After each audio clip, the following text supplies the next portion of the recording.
It's easy to look across this peanut field and take it for granted, as most don't get to see the hard work and dedication that goes into it.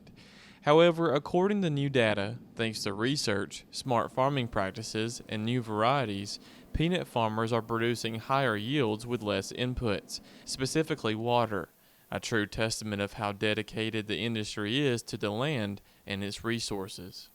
Peanuts use about 12% of the amount of water of some other common tree nuts, specifically almonds, pistachios, and walnuts. We only use 3.2 gallons of water to produce a 1-ounce serving size, where these other nuts require somewhere around 25 gallons of water to produce a 1-ounce serving size. The way we're getting there is because of increases in yields and other efficiencies, and it's exciting to see the progress we're making. Water, of course, is a vital but limited resource that all life needs to survive, and is something producers need to grow their crops.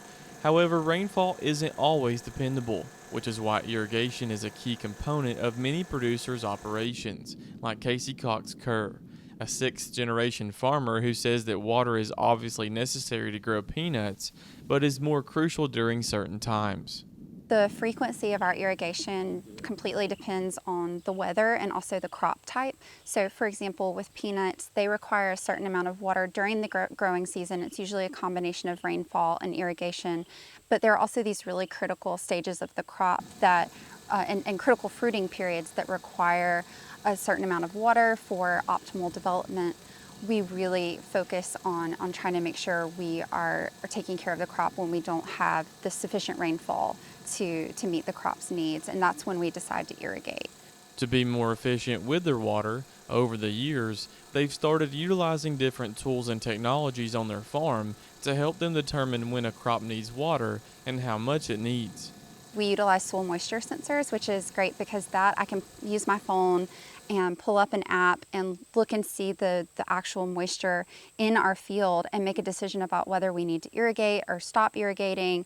And then we can actually control those irrigation systems from the very same app. So that's just one tool, and there are several others. Being as efficient as possible, of course, is never a bad thing. But in today's economic and social climate, not only does it help their bottom line, it proves to the world just how committed peanut producers are to preserving the land. Farmers all across the country, and especially here in Georgia, are facing the impacts of rising input costs and just higher prices on everything. So being able to optimize our water use and not have all of those energy costs is a huge savings for us, and that's something that impacts every farmer. Even just not having to turn on the pivot one time is a major savings. Another aspect of that too is consumers are increasingly concerned about and interested in sustainable practices on the farm, and that's another thing where peanuts have a great story to tell. Reporting in Camilla for the Farm Monitor, I'm John Holcomb.